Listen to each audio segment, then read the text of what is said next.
Hey y'all, it's Kevin, and it's time for a random read where I review a comic or two or three or four and tell you what I think about it, summarize it. There may be spoilers, you'll be warned. Won't spoil too much. Don't never give away the ending. Most of these don't have endings since they're ongoing series anyway. But this is amazing. Read the one thing about it. It starts with issue 0. Why would you start with issue 0, you ask? Well, issue 0 was usually a flashback. Go back to the beginning and tell what happened before. And that's what this is. It's a prequel to the actual start of the main story. It's just weird to me that it's numbered 0. You know, and it came out before number 1 did, which would maybe seem normal, but actually isn't. Anyway, let me change the camera view and we'll take a look at this first issue 0, and then we'll go on with issues 1, 2, and 3, which make up the first chapter, I believe they call it. Alright, let's swap over. We'll see what Woodstake holds for us, and that's the name. Quick summary: vampires at Woodstock. Peace, love, and blood. So, the first issue starts out, zoom in a little bit on that, in upstate New York in 1927. And it shows us that there is a vampire, too weak to catch his prey. He catches a squirrel to stay alive. Really nice artwork. Really impressed. I guess this is a new company, SHP Comics. They only have 2 or 3 titles out, and I know Katie over at K-Pop is a big fan. She's the only other one in the community I'm aware of that's reading it. Someone else said they were too. I can't remember who. So there's a dog chasing down a deer, and the vampire follows him and I guess kills the farmer, drains his blood, and that's where we get to this guy Jack Hayward and his wife, who has become enthralled with the vampire. So anyway, this issue here sums up the story of the vampire and how he is almost killed by a Van Helsing. Actually, obviously a continuation. Yeah, there it's always Van Helsing, right? And really good story. But he ends up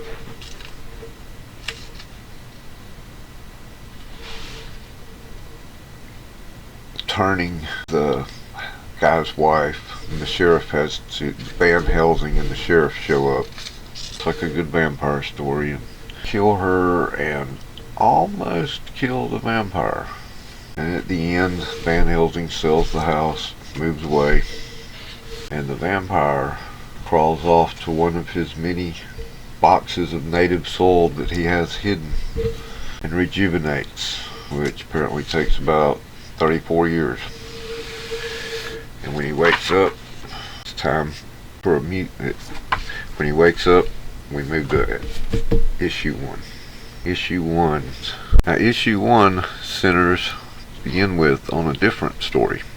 And we know that the vampire is in that area of New York, but we're going to start in July '69, San Francisco, the Haight-Ashbury district. Everyone should be familiar with. I love it. The very first thing they mention is the first song that would show up if this had a soundtrack is Plastic People by the Mothers of Invention. And they do have a Frank Zappa poster in the background, just so to make the connection. And our guy here, John, is handing out flyers for or not flyers, but fanzines that he's producing, trying to get people to he's giving out free ones so he can get interviews with people. He interviewed Sal Valentino of the Beau Brummels, and the guy kind of like, well, not really into them, but you need to get an interview with Jimi Hendrix. Alright, man. Peace. So, then we meet his girlfriend, who is got a problem because her parents won't lend her, imagine that, her parents will not lend her the wheels to go to Woodstock. So they're going to catch a ride with a friend of his named Artie. So he calls Artie. Oh no, this is his dad, sorry. He calls his dad to try to get money for rent. His dad tells him if this fanzine thing doesn't work out, he's got 2 months. If it don't work out, then he's cutting him off from funds. So then he calls Artie, secures a ride, offers a free ticket to Woodstock if he can get a ride there. That's a long ride from San Francisco to Woodstock. Now, speaking of Woodstock, we jump back over there, and Van Helsing is gone. The vampire is feeding on a bear, and he ends up overhearing these guys talk. Max has lost his mind renting his land to a bunch of long hairs. I hear there could be more than 50,000 of them. 50,000 young people. It's almost too good to be true. Goddamn war protesters. It'll be a feeding frenzy. But more than that, I can rebuild my family in this cursed land. Then we have a little community center meeting with people all concerned about Woodstock and the noise and the kids and the drugs. And we get to meet the sheriff and some more of their trip getting there. And the people beginning to arrive, which is cool. The soundtrack on this part of the comic is Going Up the Country by Canned Heat. Baby, don't you want to go? They're starting to arrive. We got our little newscast down here, and check it out. True legend of broadcasting that I can't get in the frame. Walter Cronkite. Good night. And that's what is it? And that's the way it is. Hey, it's a bat, and he's at our window. So he's getting the ancestor of the Hayward, the wife, just like he did before. He's going to take the house,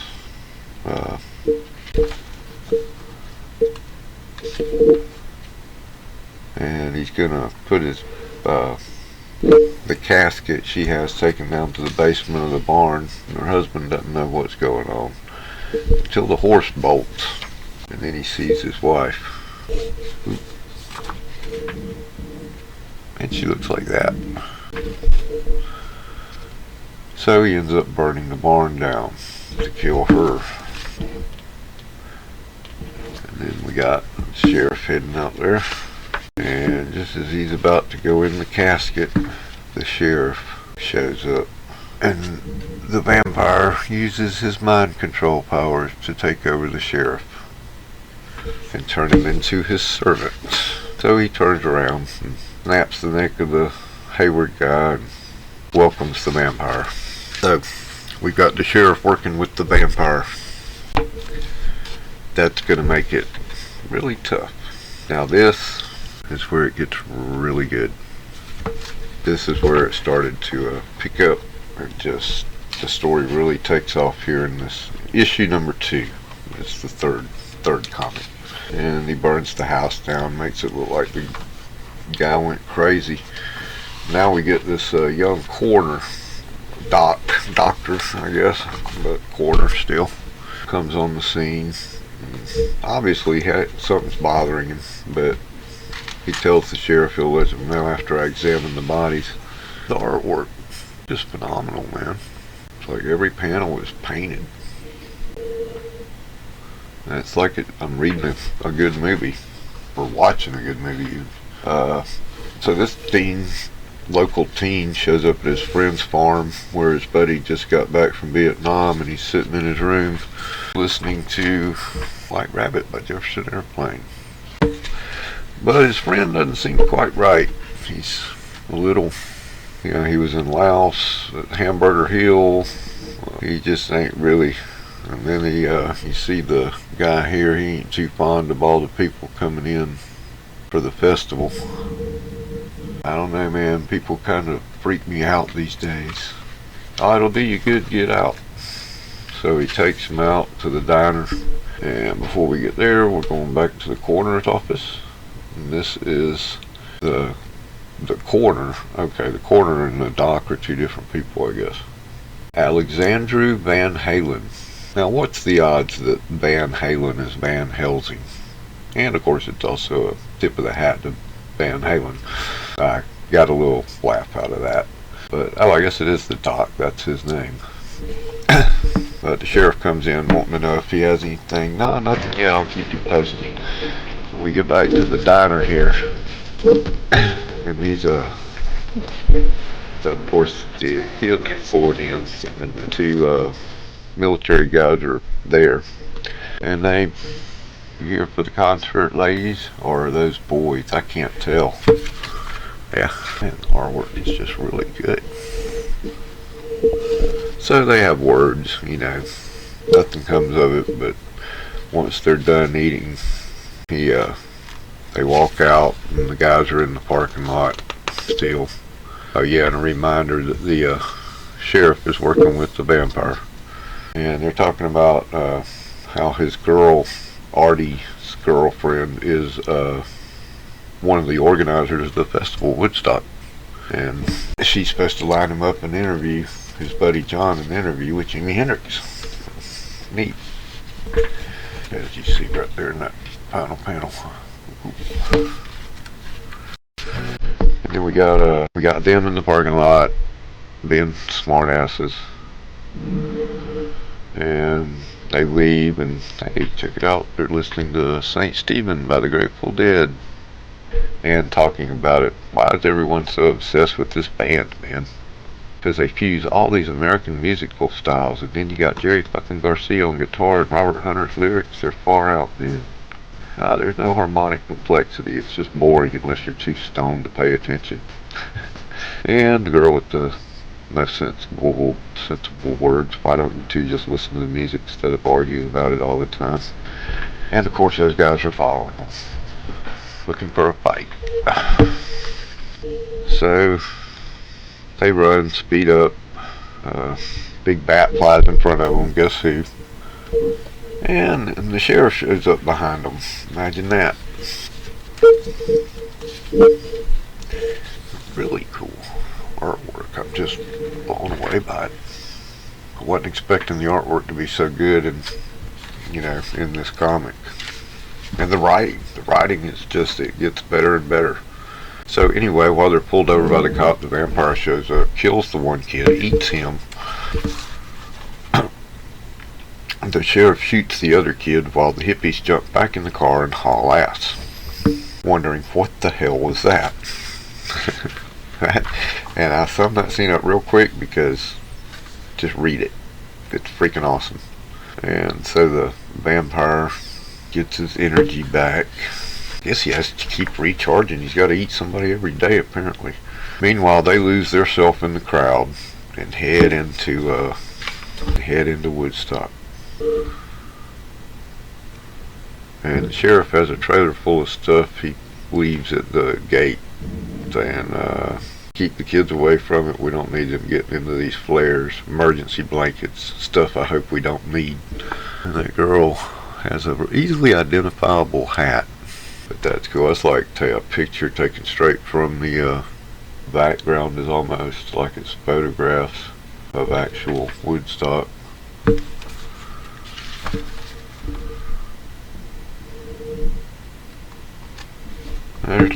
They're really good characters. Look at this. LSD, acid, $1. Where'd it go? So one thing that happens after they've separated and the one kid, Ira, went off to go meet his girlfriend who's an organizer and find out about his buddy being able to interview Hendrix. The guy that's with his buddy, who is Artie's girlfriend, I believe, if I remember right, Nina, well, she's one of the two that gave her ID to the sheriff, so they got her name, and now she's being summoned to the stage. Please report to the stage. We have an urgent message from your father. So she's ready to head for the stage, but this guy says, wait, what if it's that cop? And it is. The cop's standing there, and he sees her because of her funny hat. And that's it. Pretty cool cover. Guess the vampire gets him some heart-shaped glasses. So, and obviously there's, I don't know, I guess that's his bat form, halfway, something. Chapter 3, Freedom, written by Darren S. Cape, art by Felipe Kroll, lettering SK, and proofreading Kim Whitener. Created by Sean Hainsworth. So it was created by a guy, and then he had someone write it, draw it. Must have came up with the idea. So the kid talks her into going, before going to the stage and finding out if that's her mom calling, to actually go to a payphone, which they had, and call her mom and find out what's up. And no, they are not trying to contact her. It's the cop. So the sheriff gives up waiting and goes to meet the mother of the kid who he shot in cold blood, and so on and so on. He blames it on the hippies. And now these two go off into this little cabin that the offices or something are in. A little cabin in the woods. I doubt that was real. Meanwhile the other girl's burning her bra, and the girl took him over there to cheat on her boyfriend with his best friend. And now it's time to begin Woodstock, and as is Freedom from Richie Havens, the very first song played at Woodstock. So all throughout the story, the music and sounds of Woodstock are going on. Freedom, freedom, freedom. I can't believe John's missing this. Do you think he's alright? Oh, John's doing just fine. And there's the vampire getting ready to head out to party. And the first thing he does is seduce some young girl. And one guy in the woods hears him. I'm all for free love, but you're harshing my mellow. Yeah, he's harshing her mellow. I want you to do something about it. He doesn't know what's going on. You're an animal, man. You have no idea. So he gives him a hit of some weed. Keep it, I got the munchies. Me too. A vampire with the munchies is probably not a good thing, huh?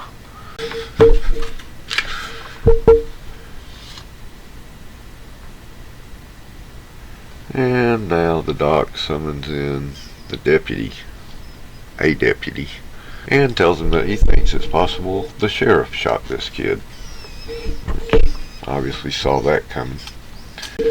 So they're going to head to the music festival to go talk to the sheriff, I suppose.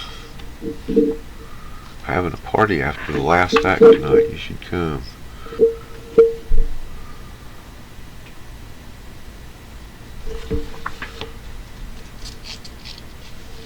Oh, they see one of the guys in the crowd.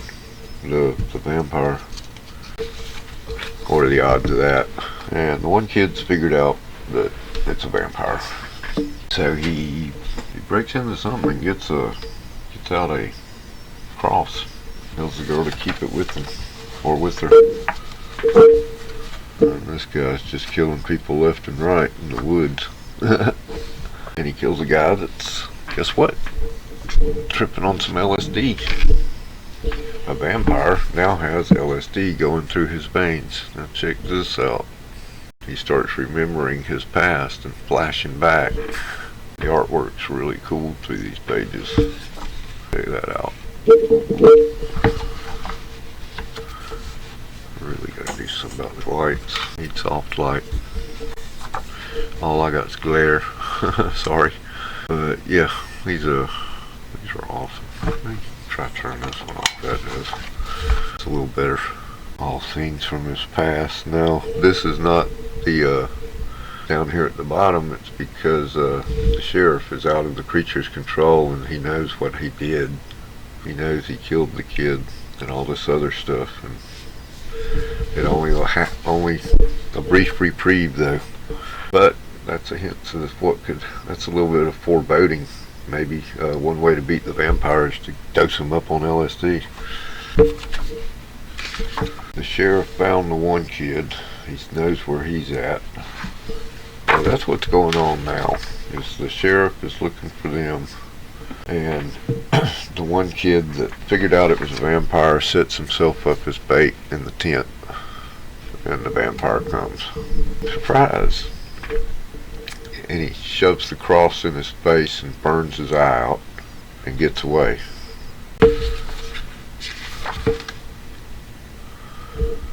Too bad about your friend. What did he mean by that? Found us once, he can find us again. Was he a vampire? I don't know, but when I touched him with the cross, his skin burned. I think that's a sign. And now it ends with him talking to good old John, who doesn't realize who he is, offering him a deal. You deserve power, fame, and respect. I can give them to you. All I ask in return is that you give yourself to me. To be continued. This is issue 3. Issue 4 came out last month. Issue 5 comes out this week, so it's not too late to catch up. I think all of these are available at mycomicshop.com for cover price, which is $3.95. No, $4.99. So $5 a piece. Number 4 and 5. So you're looking at $30. It's worth it. Trust me. This is a great read. If you're into vampires, if you like Woodstock and the music from that era, if you know about Woodstock, it will probably be a little better. Like, you know, I can relate to it because of the songs that they're, as the story's going, it's telling what songs are being played, and they're in the order that they were actually played in. So take a look and go pick up some copies. Now, most of my reviews won't be this long. They'll be single issue reviews and take 4 or 5 minutes maybe, but this story art was so good I wanted to share that with you, and hopefully you'll join me and we'll find out how this what happens with this guy at Woodstock together.